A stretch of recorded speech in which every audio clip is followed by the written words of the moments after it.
Okay, very good evening to all. JEE NEET की इस lecture में यूनिट 4 के कुछ इंपॉर्टेंट डाउट्स जो है वो हम यहाँ पे करेंगे। मैंने आई थिंक आपको लास्ट लेक्चर में भी कहा था कि अगर आप पूरा मज़ेदार वर्कआउट करो, चाहे यूनिट 4 हो चाहे यूनिट 5 हो, ओके, जितने भी स्टूडेंट्स यहाँ पे होते हैं उन सब के हम डाउट्स यहाँ पे लिखने का ट्राई करते हैं। और ये डाउट्स लिखने के पीछे मेरा एक नहीं पर मेरे दो पर्पज़ है। पहला पर्पस कि जो काम करते हैं उसको उसका सॉल्यूशन मिले, जहाँ पे डाउट है वो उसको समझ पाए कि यार यहाँ पे हम कहाँ पे अटक रहे थे। दूसरा और सबसे इम्पॉर्टेंट, चाहे यूनिट 4 की बात करें या यूनिट 5 की बात करें, यहाँ पे डाउट्स आपके सामने है। ये 8 से स्टार्ट हुआ और ये 119 इसका लास्ट है। इट मीन्स ऑलमोस्ट 1 to 120 के बीच के ये टोटल डाउट्स है। ये टोटल आप काउंट करो तो 20 से 25 से ज़्यादा डाउट्स नहीं है। इट मीन्स 1/6% ही डाउट होते हैं। यहाँ से भी आप देखो तो 5 से स्टार्ट करके ये 141 तक है, मतलब ये ऑलमोस्ट 1 से लेकर 142 तक के टोटल डाउट्स इसमें आ चुके हैं। ये भी आप काउंट करो तो भी 20-25 से ज़्यादा नहीं है। अगर मैं टोटल इसको राउंड अराउंड फिगर ले लो, 150 और 150 में से 25 डाउट्स है तो 25 सिक्सा 150 होता है। So I am just trying to show that कि आप जब भी 100 क्वेश्चंस करते हो तो 100 क्वेश्चंस में से 15 या 20 ही ऐसे डिफिकल्ट क्वेश्चंस होते हैं जो देखने के बाद या तो करने के बाद भी अपने को समझ में नहीं आते हैं।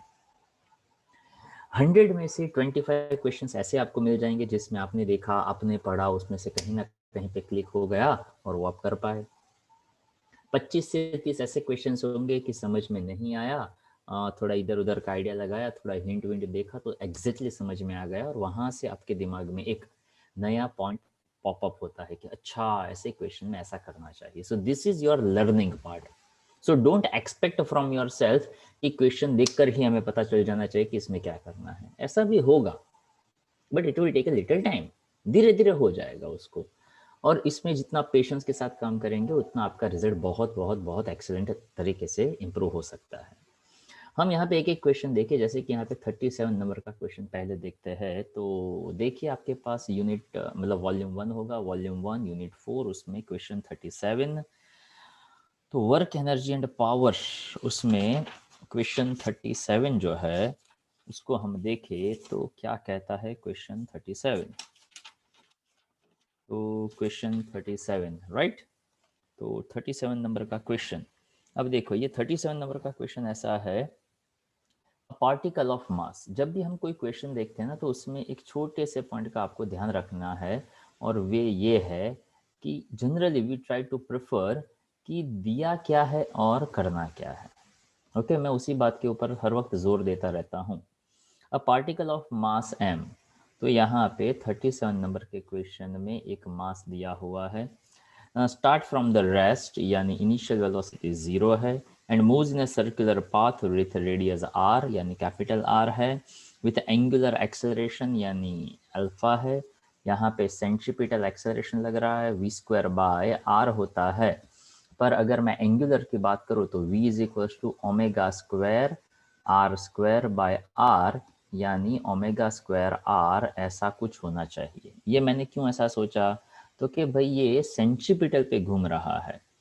ओके, तो ये लीनियर एक्सेलरेशन है, पर मुझे तो यहाँ पे एंगुलर एक्सेलरेशन देखना है तो मुझे उसका भी आइडिया लगाना चाहिए।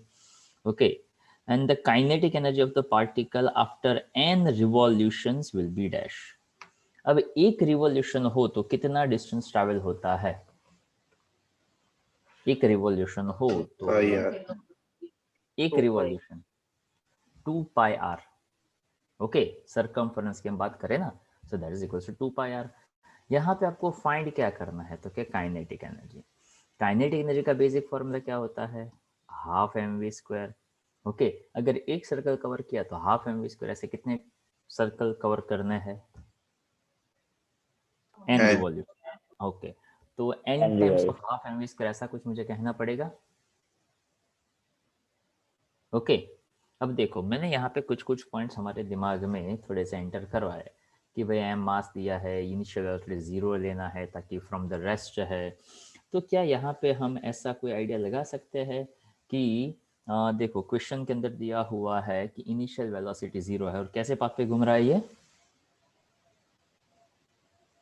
कैसे पाथ पे घूम रहा है ये, सर्क्यूलर सर्कुलर पाथ पे घूम रहा है। तो यहाँ पे अल्फा दिया है यानी एंगुलर वेलोसिटी। तो यहाँ पे हम ऐसा कोई आइडिया लगा सकते हैं, एक तो omega equal to omega 0 plus alpha t, v equal to v 0 plus a t. पर ये हमारी हेल्प थोड़ी कम कर पाएगा, क्या रीजन है? टाइम नहीं है। हाँ, हमारे पास टी का वैल्यू नहीं है, तो ये काम नहीं करेगा। तो मुझे ऐसा कुछ सोचना पड़ेगा जहाँ पे अल्फा हो, इनिशियल वेलोसिटी हो, फाइनल वेलोसिटी हो, ताकि हम काइनेटिक एनर्जी में वो एंगुलर वेलोसिटी का यूज़ कर पाए। तो omega square minus omega 0 square, v square minus u square, 2as 2 alpha theta, कह सकता हूँ मैं ऐसा? Yes sir. अब यस 2 अल्फा थीटा जो है, थीटा यानी सरकमफ्रेंस की अगर हम बात करें तो आई थिंक यहाँ से हमें काफ़ी सारा आइडिया मिल रहा है। ओमेगा स्क्वायर 2 अल्फा, कितने rotations, n number of rotations. और मैं यहाँ पे ऐसा कह सकता हूँ कि एंगुलर डिस्टेंस की अगर बात करें सिर्फ, तो दैट्स अ 2 पाई। तो ये पूरा का पूरा क्या बन गया, 2 2 जा 4 पाई एन अल्फा, ये क्या बन गया आपका, ओमेगा स्क्वायर बन जाए। तो आई थिंक 4 अल्फा एन। अब इसके हिसाब से देखो तो कौन सा फॉर्मूला इसके आसपास का लग रहा है, और we want kinetic energy, kinetic energy का formula half m v square. पर मैंने यहाँ से एक आइडिया देने का ट्राई किया था कि वी स्क्वायर की जगह पे आप क्या लिख सकते हैं, omega square r square. Half m omega square r square. पर यहाँ पे मेरे पास किसका वैल्यू ऑलरेडी है, ओमेगा ओमेगा स्क्वायर का है। स्क्वायर। तो m r square by 2 4 pi n alpha, ये हो गया 2 2 जा। तो देखो तो कौन सा ऑप्शन है वो ज़्यादा इसके आसपास सेट हो रहा है। आपके पास 4 ऑप्शन बी। ऑप्शंस है। ऑप्शन ओके, तो यहाँ पे हम वैल्यूज लिखते गए, वैल्यूज में से हम एक दो आइडिया लगाते गए।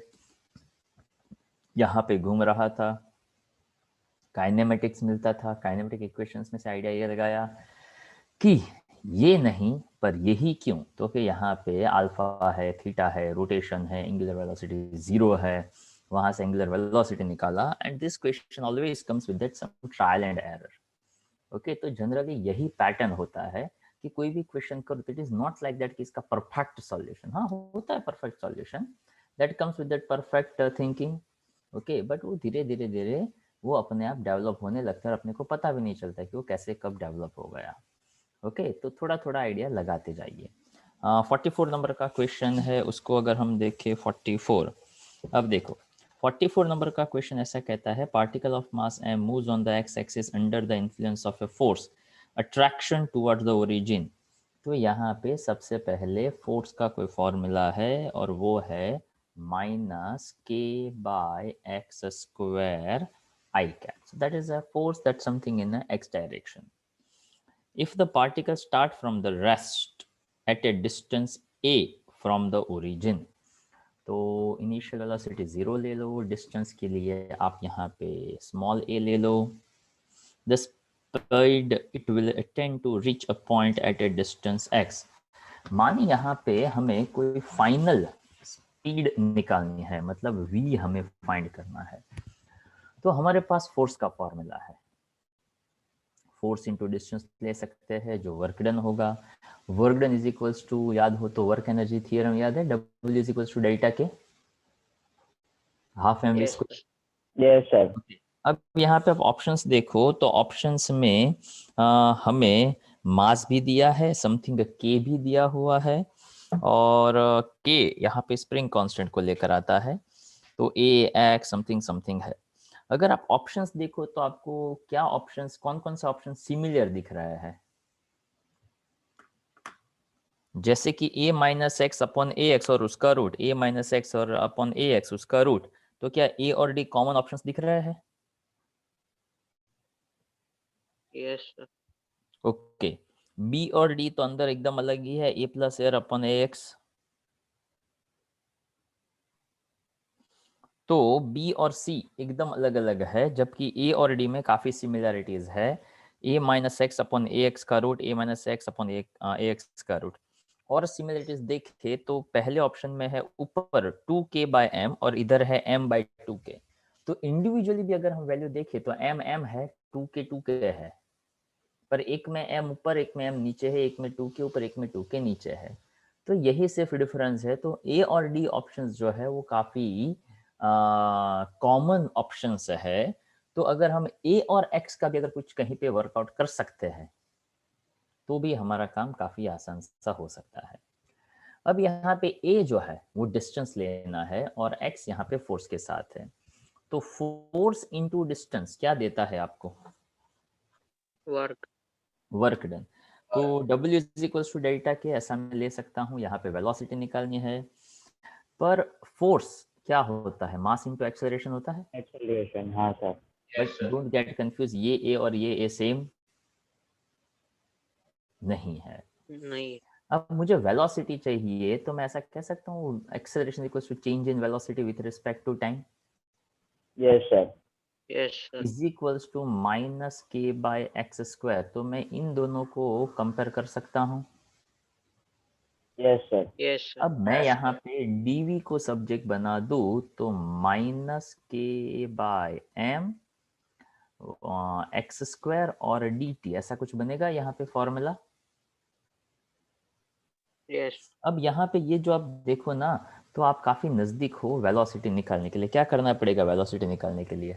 dv है, dv is a small velocity. Small velocity का क्या करेंगे तो टोटल वेलोसिटी मिल जाएगा।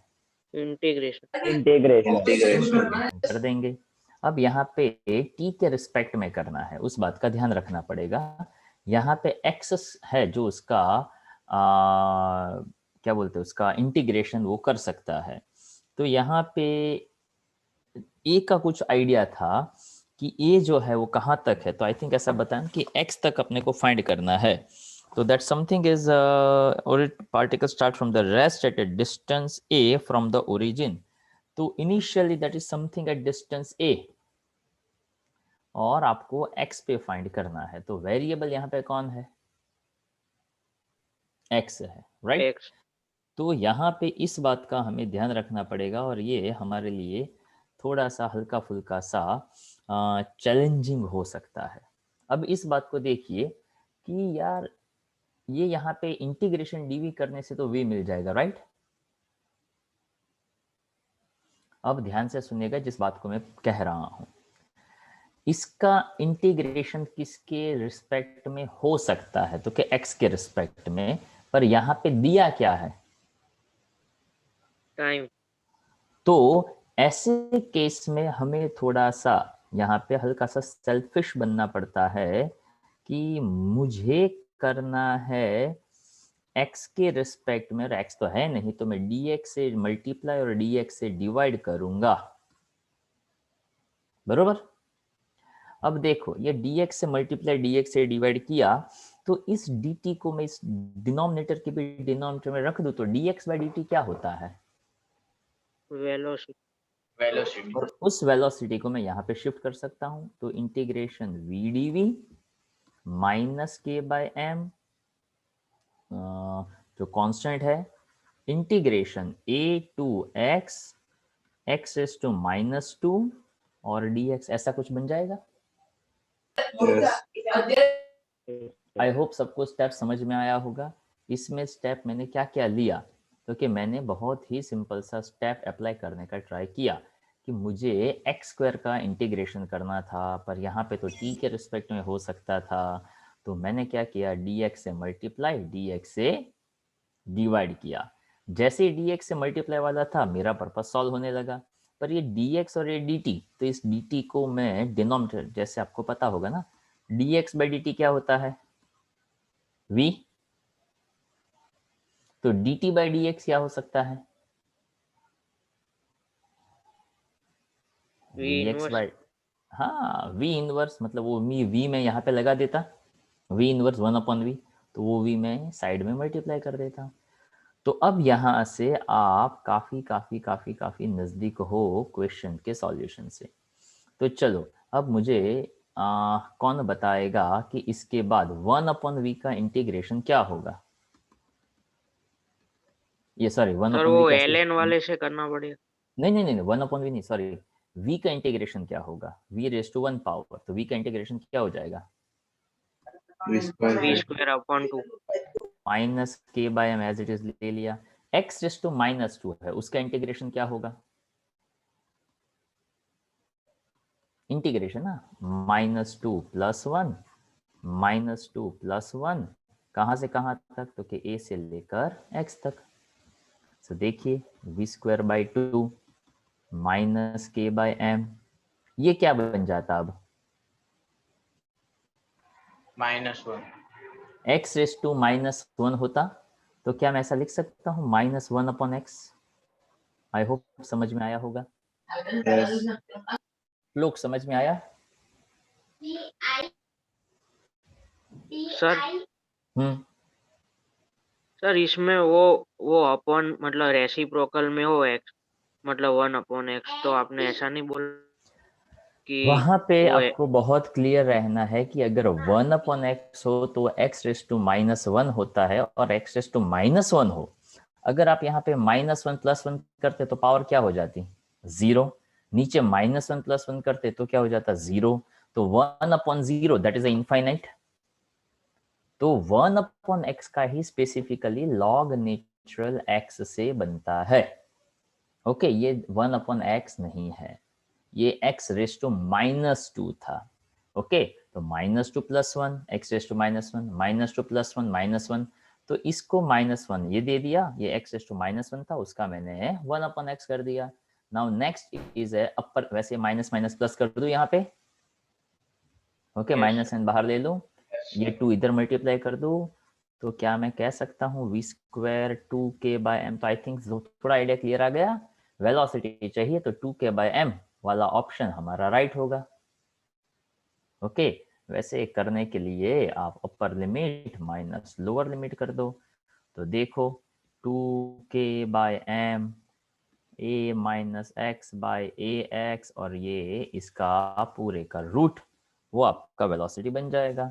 तो 2k/m वहां पे ऑप्शन होना चाहिए a-x/ax, इसका root.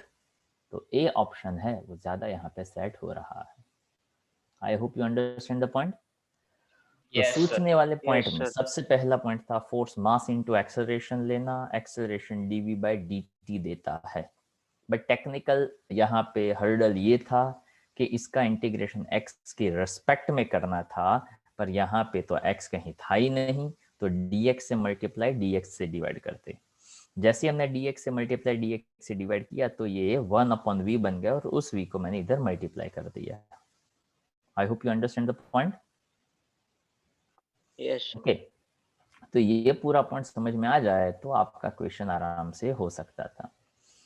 Now we go for the 52 number question. तो 52 नंबर का जो क्वेश्चन है वो हमें क्या समझाता है, ध्यान से देखिए। स्नेह आप पढ़ेंगे 52 नंबर का क्वेश्चन? पेज नंबर 160 पे आपको मिल जाएगा 52 नंबर का क्वेश्चन। पढ़िए। A block weighing 10 Newton travels down a smooth curved track AB joined to a rough horizontal surface. The rough अच्छा, surface. एक सेकंड। अब ये क्वेश्चन जैसे हम पढ़ते जाते हैं तो हमें कुछ कुछ पॉइंट्स नोट डाउन करते जाना है, जैसे कि weighing 10 newton travels down a smooth track, तो यहाँ पे 10 न्यूटन जो है, तो जनरली न्यूटन फोर्स का यूनिट होता है। Yes, sir. तो W is equal to 10 newton में कह सकता हूँ। Yes, sir. हाँ, अब आगे। The rough surface has friction coefficient of 0.20 with the block. If the block starts slipping on the track from 0.1 meter above the horizontal surface, then it would move a distance s on the rough surface. The value of s is. मतलब ऐसा समझेंगे, ऊपर से कोई block नीचे आ रहा है, तो when the block on the top, which energy possessed by the block? Potential energy. Potential. When that is going down, तो क्या बनेगा वो? काइनेटिक एनर्जी काइनेटिक ओके, यहाँ पे h कितना दिया हुआ है, हाइट 1 मीटर 1 मीटर, और s जो डिस्टेंस वो ट्रैवल कर रहा है वो हमें फाइंड करना है। हाँ सर तो क्या सब जब वो ऊपर से नीचे आया तो ऊपर कौन सा एनर्जी था, पोटेंशियल एनर्जी, किस में कन्वर्ट हुआ होगा, kinetic energy. What is potential energy formula, mgh mgh is equal to क्या कहेंगे, half mv square half m v square. M क्या हो जाएगा, कैंसिल, जरूरत नहीं है। अब क्या अगर मैं वेलोसिटी निकालना चाहूं तो v is equal to √2gh कह सकते हैं आप। यस सर ओके, 2 g का वैल्यू 2 10 और h का वैल्यू कितना 1, तो √20 that will be I think fine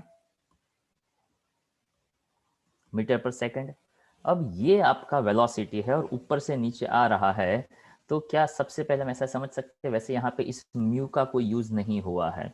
अब क्वेश्चन में ऐसा है कि वो बी पॉइंट आने के बाद वो डिस्टेंस ट्रैवल कर रहा है, तो कितना डिस्टेंस ट्रैवल कर रहा है वो हमें फाइंड करना है, बरोबर। अब वेलोसिटी है तो उसके अंदर कौन सा एनर्जी होगा, काइनेटिक काइनेटिक एनर्जी होगा, राइट।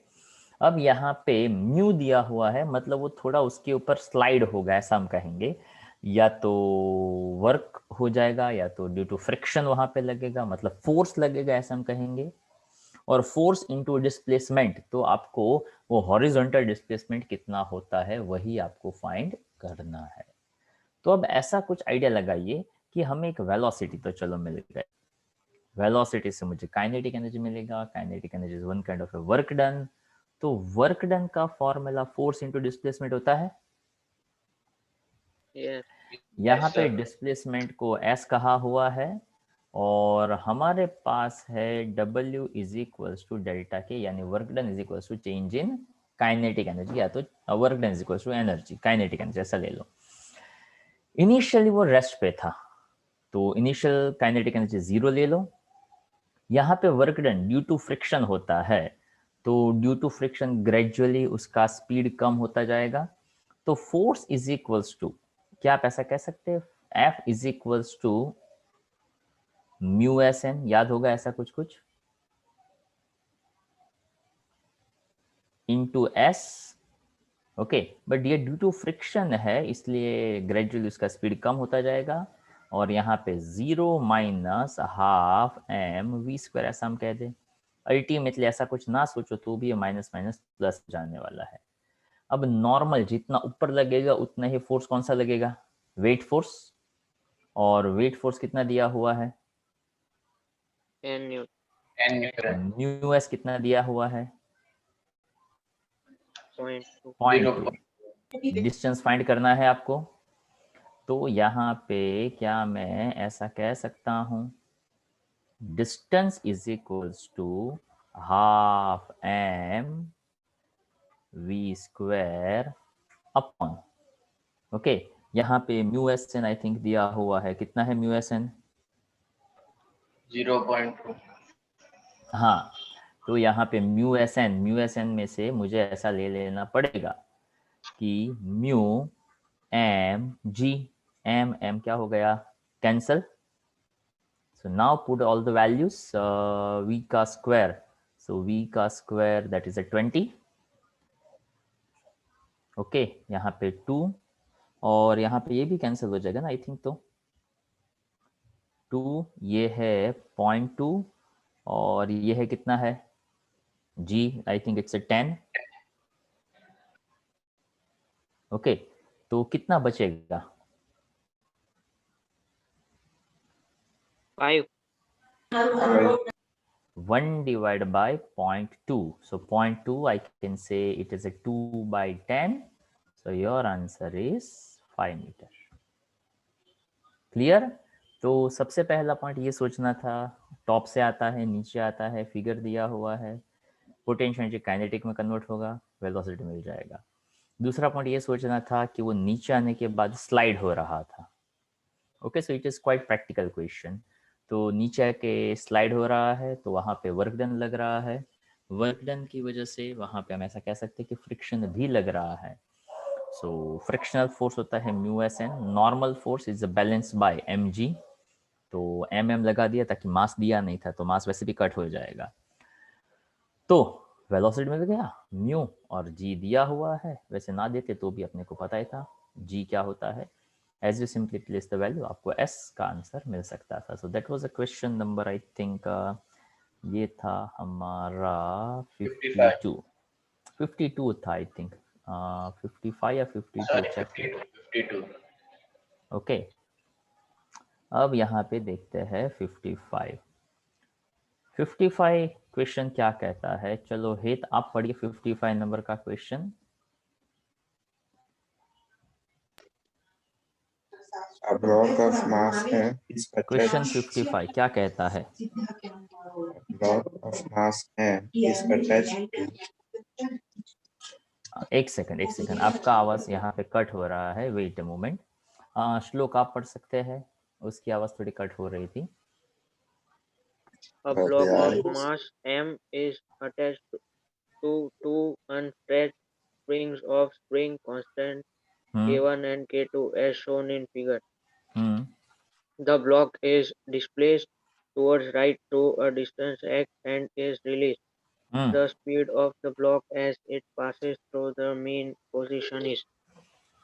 ओके तो अब यहाँ पे जो ब्लॉक की बात कर रहे हैं या तो जो कुछ भी दिया हुआ है, अगर आप देखो तो एक फिगर दिया हुआ है, राइट? वहाँ पे दो स्प्रिंग के बीच में एक ब्लॉक रखा हुआ है। अब ऐसा सोचिए कि मास को मैं लेफ्ट साइड डिस्प्लेस करूंगा तो पहला स्प्रिंग क्या होगा? कंप्रेस होगा। तो दूसरा स्प्रिंग क्या होगा? एक्सपांड होगा। जैसे मैंने ब्लॉक को रिलीज कर दिया तो जो एक्सपांड हुआ है वो क्या होगा? Compress. और जो कंप्रेस हुआ था वो Expand. अब जैसे मैंने उसको ऐसे पुश करके रखा हुआ है तो स्प्रिंग, दोनों स्प्रिंग सिस्टम के अंदर कौन सा एनर्जी स्टोर हो रहा है? Potential. जैसे रिलीज करेंगे कौन सा एनर्जी आएगा? Kinetic. अच्छा अब ये तो आई थिंक तय है ना कि जितना पहला स्प्रिंग कंप्रेस होगा उतना ही दूसरा स्प्रिंग एक्सपांड होगा। ताकि डिस्टेंस की बात करें हम एक्स के पॉइंट ऑफ व्यू से, तो जितना एक्स का कंप्रेशन है उतना ही एक्स का एक्सपेंशन होगा ना उसके मीन पॉइंट से। तो हम यहाँ पे सीधा सीधा ऐसा कह सकते हैं कि kinetic energy is equals to potential energy. तो काइनेटिक एनर्जी पहले रेस्ट पे था, फाइनल माइनस इनिशियल या वगैरह वगैरह जो भी सोचे हम इसको शॉर्ट में ले तो हाफ एम वी स्क्वायर होगा। और पोटेंशियल एनर्जी यानी of course elastic potential energy कहना है, तो वो आ जाएगा half k1 plus k2 x square. Okay individually देखने जाओगे तो यहाँ पे ये k1 प्लस k2 आता है। यहाँ से 2 कैंसिल हो जाएगा, आपको आई थिंक फाइंड करना था x। तो देखो यहाँ पे बहुत सिंपल तरीके से हम उस वेलोसिटी की ओर आगे बढ़ सकते हैं। यहाँ पे 2 कैंसिल कर दिया, अब एक्स स्क्वायर और यहाँ पे एक्स स्क्वायर आ जाएगा, यहाँ पे ये m नीचे आ जाएगा, k1 प्लस k2 हो जाएगा जो v स्क्वायर देता है। ये m को नीचे ले लो तो एक्स स्क्वायर का x और बाकी का root k1 plus k2 by m ऐसा आ सकता है। So velocity becomes x under root k1 plus k2 by m। तो आई थिंक सी ऑप्शन जो है वो यहाँ पे सेट हो रहा है। अब एक और सिंपल सी बात यहाँ पे मैं समझाऊं, ध्यान से सुनिएगा। यहाँ पे दो स्प्रिंग के बीच में ब्लॉक है तो हमने k1 प्लस k2 क्यों लिया? तो इसके लिए आपको ये जो चैप्टर 6 है उसका एक बेसिक सा फंडा जो है वो आपको अगर पता हो तो आपका काम आसान है। वैसे ये k1 प्लस k2 क्यों आता है उसके मैं यहाँ पे एक दो छोटे छोटे आइडियाज शेयर कर दूँ कि अगर स्प्रिंग ऐसा कनेक्टेड है, ध्यान से देखिएगा, एक स्प्रिंग उसके नीचे दूसरा स्प्रिंग और यहाँ पे अगर कोई मास सस्पेंडेड हो, ओके सो m मास सस्पेंडेड, ये पहला किस्सा जिसको हम कहते हैं सीरीज कॉम्बिनेशन। ओके, यहाँ पे एक फॉर्मूला बन जाता है। तो सीरीज के लिए ऐसा होता है के इक्विवेलेंट, कि अगर इसका K1 हो, इसका K2 हो, ये लिखना हो तो लिख लीजिएगा। और ये आपको ऑसिलेशंस 14 नंबर के चैप्टर में और ज़्यादा क्लियर हो जाएगा। ये बन जाता है K1 K2 upon K1 plus K2, ये उसका इक्विवेलेंट मिलता है। क्यों मिलता है? तो ये जब आप ऑसिलेशन चैप्टर पढ़ेंगे ना तो ज़्यादा पता चलेगा कैसे। तो कि ये स्प्रिंग मान लो थोड़ा ढीला सा है, इसका ये स्प्रिंग हार्ड है, नीचे जो भी मैंने मास सस्पेंडेड किया तो ओवरऑल एक्सपेंशन वो तो दोनों का कंबाइंड ही काउंट होता है।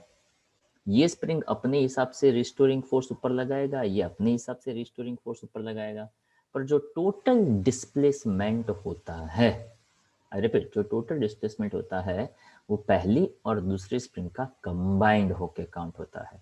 क्या कहा मैंने? तो कि मान लीजिए कि जो मैंने मास सस्पेंडेड किया, अब सोच विचार कर जवाब दीजिएगा, हाँ, कि मान लो मैंने यहाँ पे मास सस्पेंडेड किया पर ये एकदम हार्ड स्प्रिंग है, तो क्या इसका एक्सपेंशन होगा?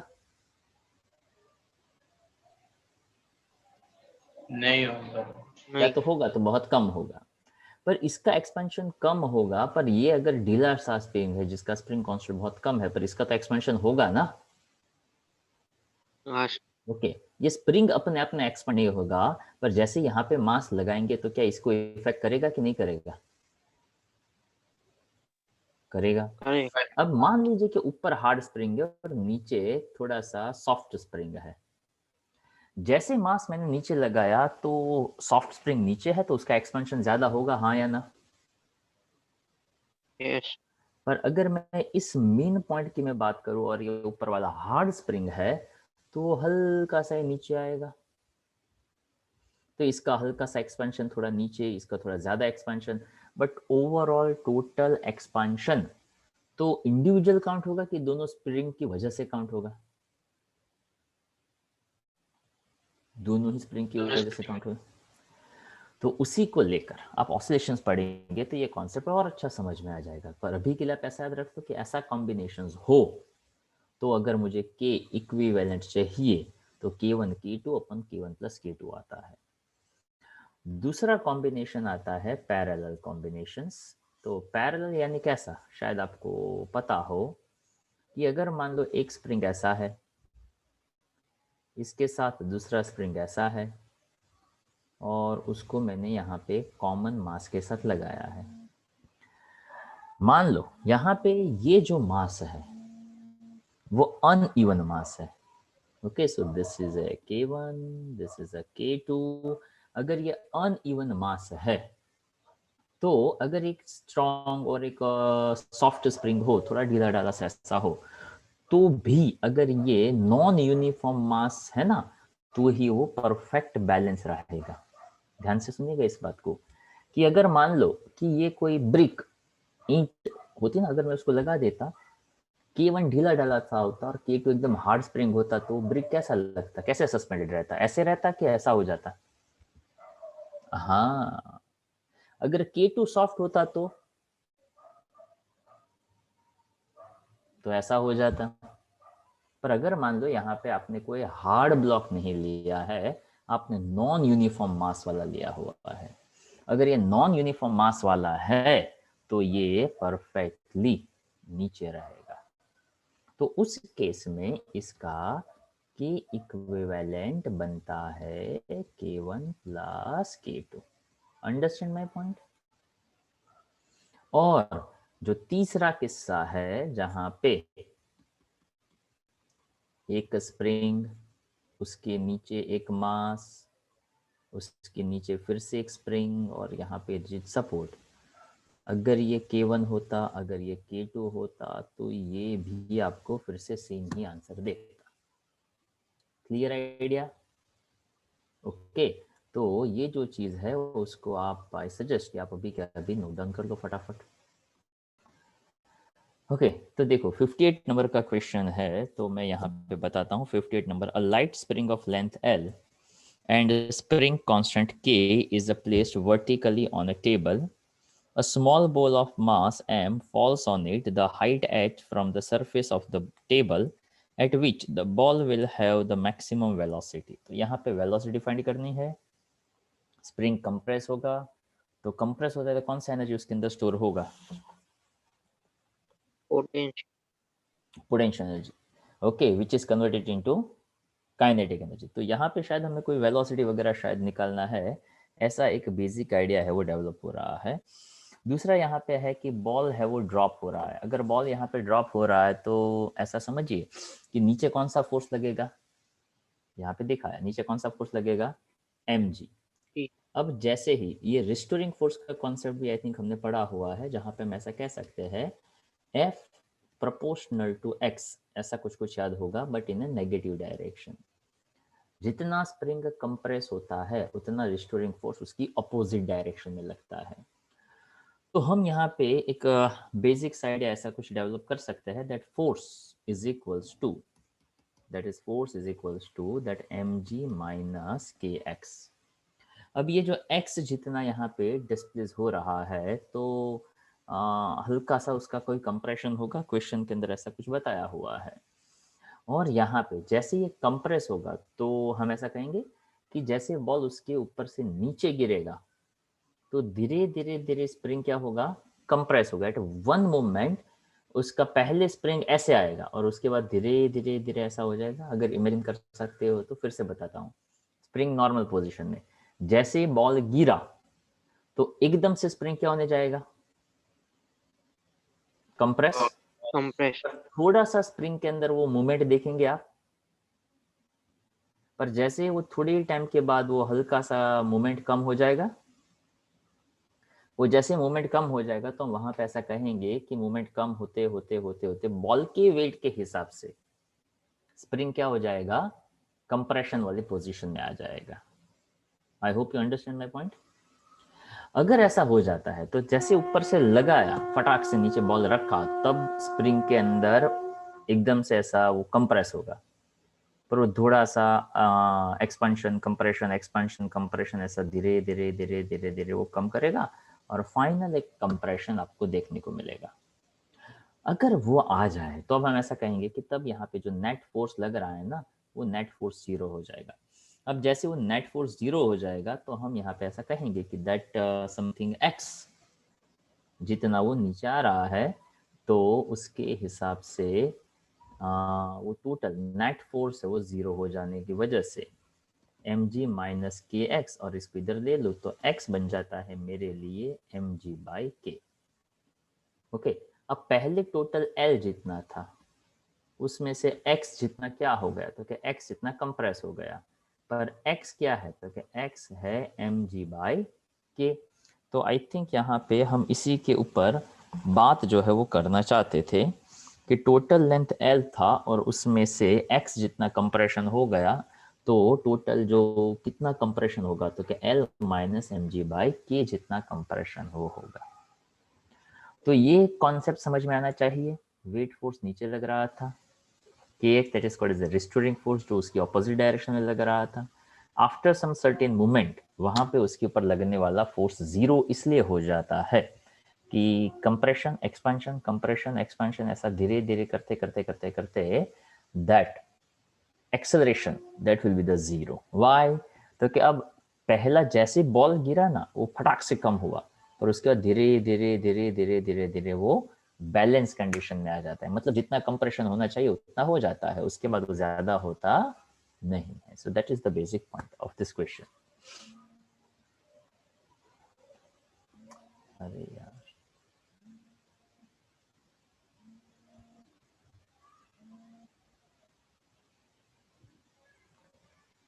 चलो यहाँ पे देखते हैं next question, that is 67.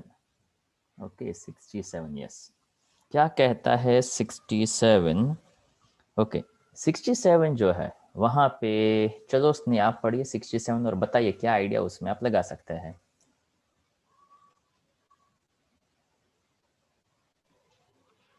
Velocities of two body having masses 5 kg and 10 kg are 4 meter per second and 2 meter per second respectively.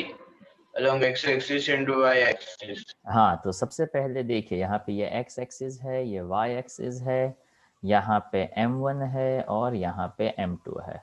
ठीक है, तो m1 और m2 आपको दिया हुआ है, v1 और v2 आपको दिया हुआ है। तो m1 m2 5 kg 10 kg, v1 और v2 क्या क्या है, 4 metre per second and 2 metre per second, but be precise, तो मैं यहाँ पे 4 आई कैप और 2 जे कैप ऐसा मुझे कहना पड़ेगा। चलो next. They collide and stick together. The compound body moves with the velocity v at angle theta with x-axis. The value of theta is. Okay, अब यहाँ पे 5 और 10 kg का मास दिया था, अलग अलग वेलोसिटीज थी along x and y axis. They collide and stick together. अब ये थोड़ी अजीब सी बात नहीं हुई? अब ये इधर जा रहा है, ये इधर जा रहा है, तो कैसे कोलाइड करेंगे? तो कि ऐसे तो कोलाइड नहीं करेंगे। तो ऐसा आइडिया हम अलग लगा देते हैं कि ये हमने डायरेक्शन सोची, जरूरी थोड़ी ना ऐसी ही हो। अगर एक यहाँ से आया, एक यहाँ से आया, तो कोलाइड हो सकते हैं ना? सर वहीं से रिवर्स कर देना। हाँ, वहीं से रिवर्स कर दे तो मींस m1 का डायरेक्शन लेफ्ट टू राइट ले। हाँ, मतलब वन पर वो नेगेटिव एक्स हो जाता ना। अगर m1 v1 को मैं इस डायरेक्शन की बजाय इस डायरेक्शन में ले लेता तो वो नेगेटिव एक्स हो जाता ना। हाँ सर। ओके, ऐसा ले लेता तो नेगेटिव वाई हो जाता। तो this is consider as a x and this is consider as a y. अब ये दोनों कंबाइंड हुए और कंबाइंड होकर ऐसा आगे बढ़े तो थीटा बन जाएगा ऐसा। ऐसा कुछ आइडिया आया? तो यहाँ पे एक ऐसा आप सिंपल सा आइडिया ले सकते हैं कि मास है वेलोसिटी है, मास है वेलोसिटी है, तो किसका आइडिया यहाँ पे डेवलप हो सकता है? Mass into velocity, momentum. अब देखो m1 v1 क्या बन जाएगा, p1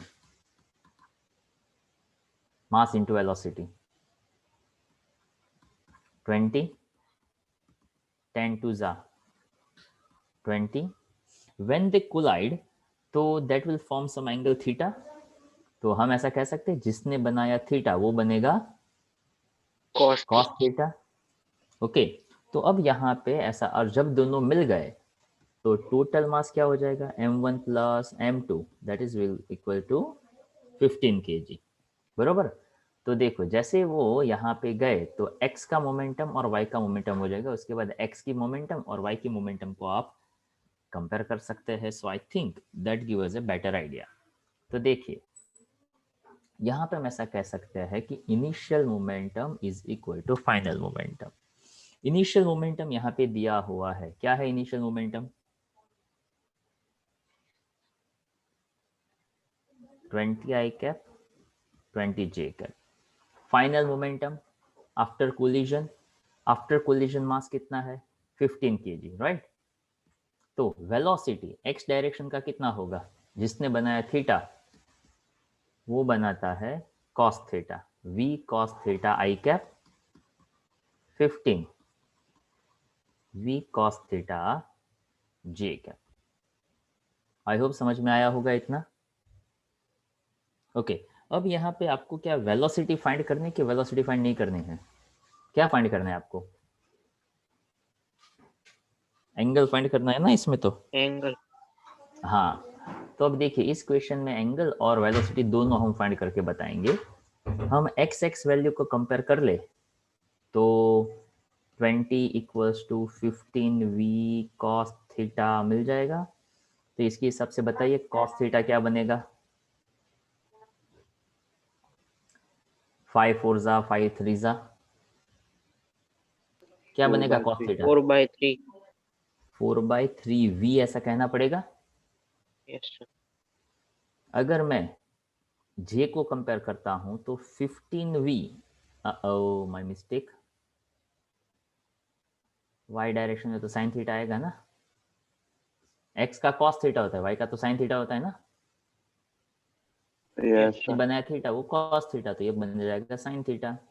तो 15v साइन थीटा, तो देखो तो साइन थीटा भी क्या बन गया, 4/3 अपन।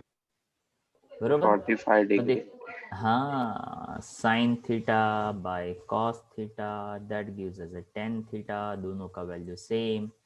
टेन थीटा 1 कब बनेगा, जब थीटा होगा 45।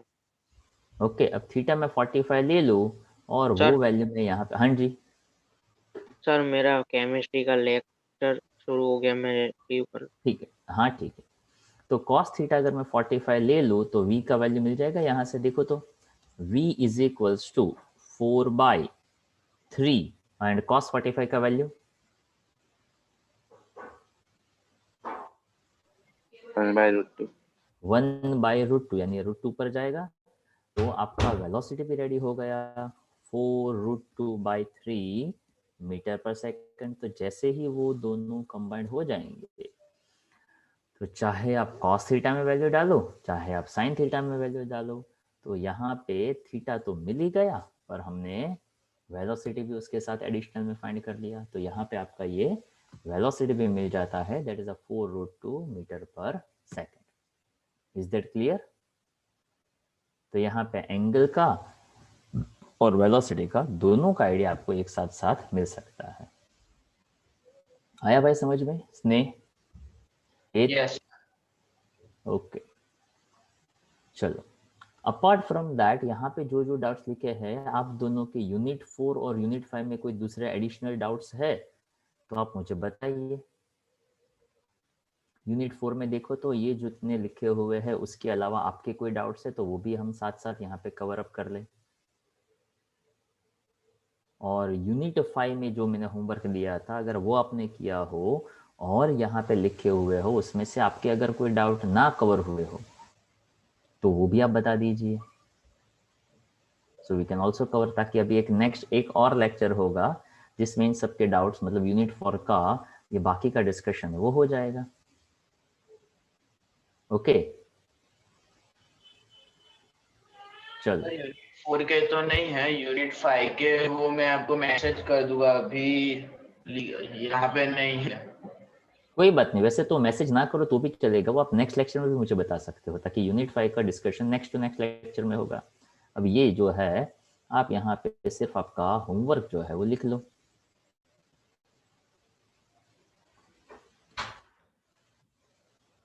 ओके दैट इज 26 जनवरी और वहाँ पे आपका होमवर्क रहेगा। ओके यहाँ पे देखो यूनिट 3 का हमने होमवर्क दिया था और यूनिट 2 के इलास्ट्रेशंस हमने दिए थे। यहाँ पे आपका होमवर्क है unit 1।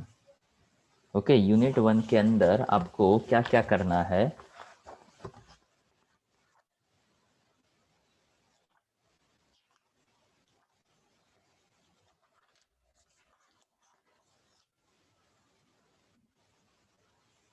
Unit 1 page number 27 28 okay वहाँ पे है क्वेश्चन नंबर 1 to 17 उसको करना है, प्लस यूनिट 2 जो है उसमें आपको करना है page 84 85 question number 1 to 24। Okay तो ये स्क्रीनशॉट आप ले लीजिए और ग्रुप में शेयर कर दीजिएगा। तो ये इस बार का होमवर्क है, क्लियर?